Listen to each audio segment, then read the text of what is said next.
The stated goal established by Presidents Bush, Fox, and Prime Minister Paul Martin is integration by 2010. It's a plan from the business elites, the political elites, that will cost more American jobs, cost American sovereignty, but it would fulfill the President's father's vision. Now, former United States Trade Ambassador Robert Zoellick is talking about it again with renewed vigor. This time, a new world order with business at the helm of trade and economic policy.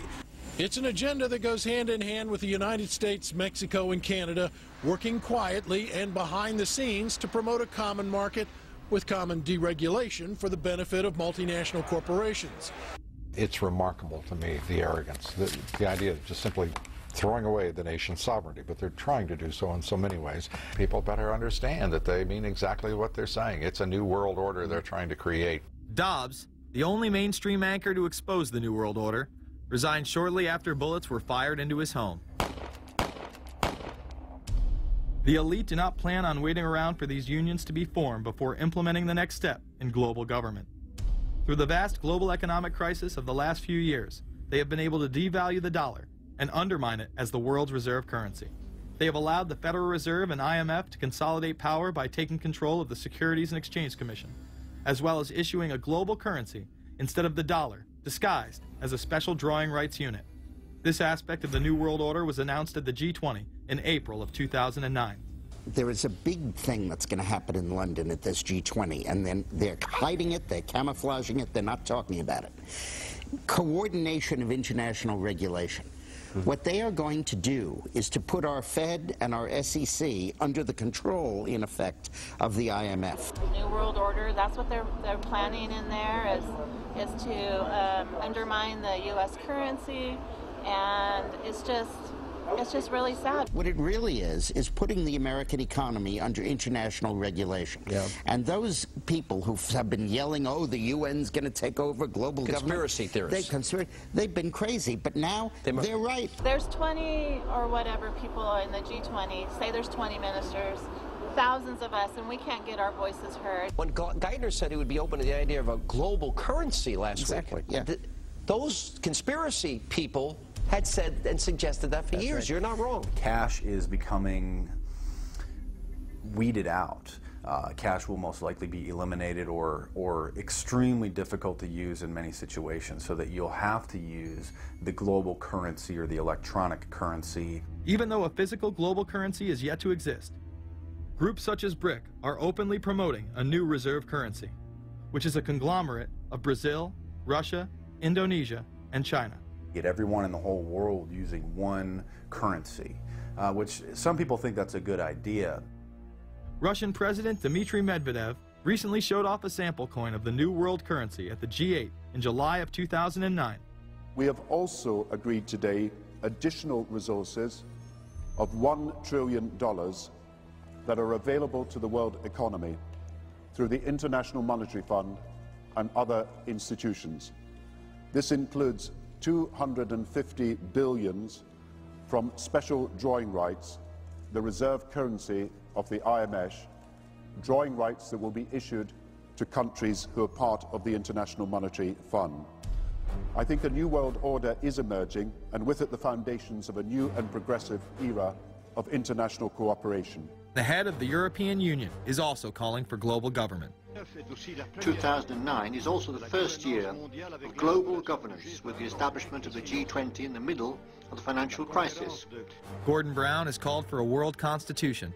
We now need nothing short of a world constitution for the global financial system. Both Gordon Brown and Barack Obama had been groomed to be the next Anglo-American spokesman for this new world order after Bush and Blair stepped down. Here is Gordon Brown in front of the CBI prior to him being chosen to become Prime Minister. And it's only now that we can begin to understand that the world order that globalization brings and what it's going to look like. But what does the new world order mean for countries like ours who are looking to succeed? And the question for us is how we meet and master all these challenges to ensure that Britain enhances its competitiveness in the process and realizes what I believe is our destiny of success in this new world order. A new world is emerging. It is a new world order with significantly different and radically new challenges for the future. President Barack Obama has also espoused similar views on globalism. Here he is in Berlin, Germany, in July of 2008, in what media have dubbed his New World Order speech. Well, there have been extraordinary scenes in Berlin tonight as thousands of people gathered to hear Barack Obama deliver key foreign policy speech on his current European tour. The Democratic presidential hopeful laid out his vision for America's place in a new world order. In this new world, such dangerous currents have swept along faster than our efforts to contain them. And that is why we cannot afford to be divided. No one nation, no matter how large or powerful, can defeat such challenges alone. But the burdens of global citizenship continue to bind us together. In this new century, Americans and Europeans alike will be required to do more, not less. Partnership and cooperation among nations is not a choice. It is the only way, the one way, to protect our common security and advance our common humanity. That is why America cannot turn inward. That is why Europe cannot turn inward. America has no better partner than Europe. Now is the time to build new bridges across the globe as strong as the one that binds us across the Atlantic. Now is the time to join together through constant cooperation and strong institutions and shared sacrifice and a global commitment to progress to meet the challenges of the 21st century. Barack Obama also became the first sitting president to ever become the chair of the Security Council for the United Nations, which only further cites his allegiance to world government. In an era when our destiny is shared, power is no longer a zero-sum game. No one nation can or should try to dominate another nation. No world order that elevates one nation or group of people over another will succeed. No balance of power among nations will hold. The traditional divisions between nations of the South and the North make no sense in an interconnected world.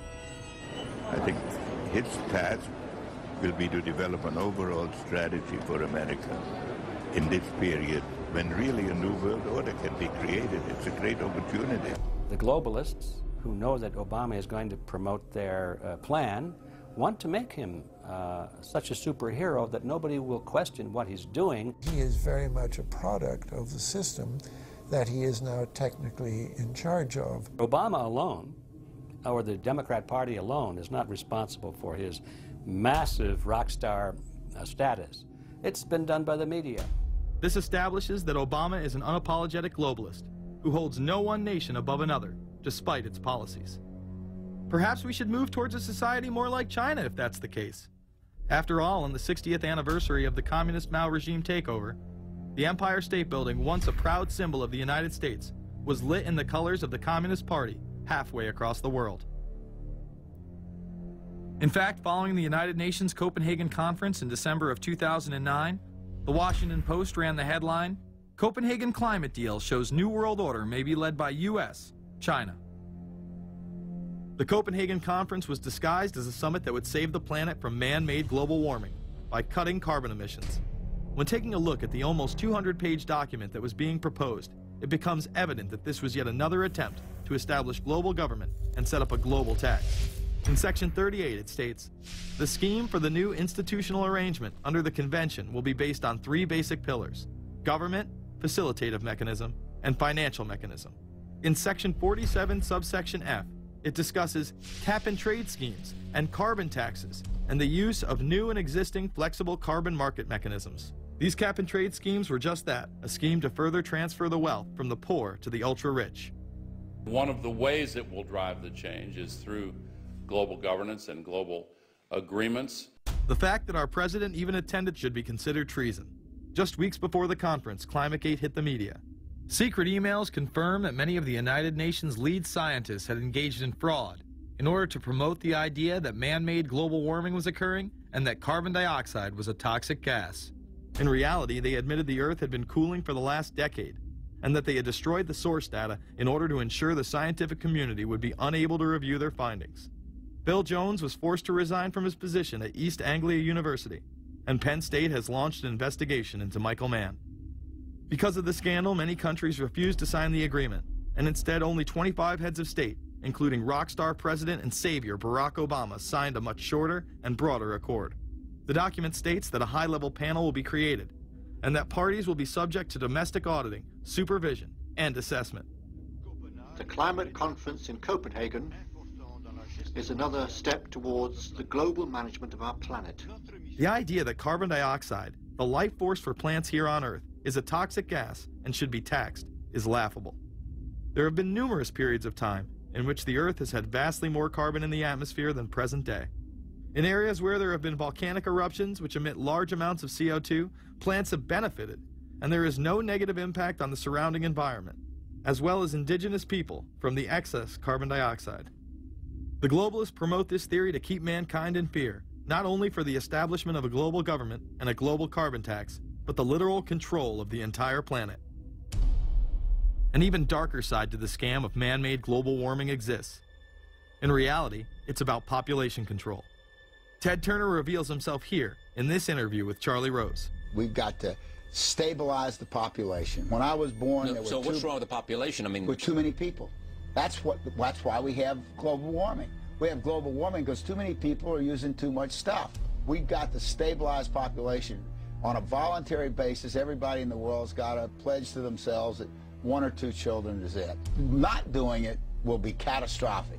We'll have 8 degrees. We'll be 8 degrees hotter in 30 or 40 years, and basically none of the crops will grow. Most of the people will have died, and the rest of us will be cannibals. Civilization will have broken down. What the few people who are left will be living in a failed state like Somalia or Sudan, and living conditions will be intolerable. The droughts will be so bad there'll be no more corn growing. Not doing it is suicide. Unbelievably, when Turner met with other globalists, David Rockefeller, Warren Buffett, Bill Gates, Michael Bloomberg, and even Oprah Winfrey to discuss population control, they were portrayed as superheroes. Behind closed doors on this New York campus, a secret gathering of some of the world's most powerful people.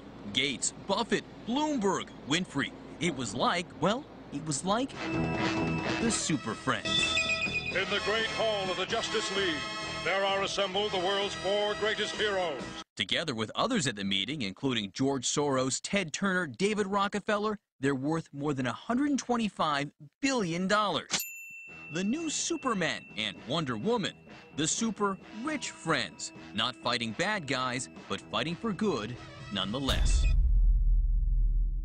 Would a superhero call for a one-child policy? Would a superhero call for population control? In a recent interview, he claims that 2 billion people would be ideal. That means 4 billion plus must die to accommodate a man who owns more acreage than anyone else on the planet. Let's not forget that Ted Turner is the president of the United Nations Foundation. There are countless examples of how we are being indoctrinated to accept these kind of conditions and believe that man and his activities are the problem. From the promotion of climate cops, we're the carbon cops and we're on the lookout for energy wasters, to phony liberals and conservatives getting together to promote climate change. Hell, let's face it, we're polar opposites. We couldn't be further apart. I'm on the left, and I'm usually right. And we strongly disagree. Except on one issue. Tell them what it is, Reverend Pat. That would be our planet. Taking care of it is extremely important. We all need to work together, liberals and conservatives. So get involved. It's the right thing to do. Now there you go again. The New World Order will stop at nothing to achieve planetary dominance.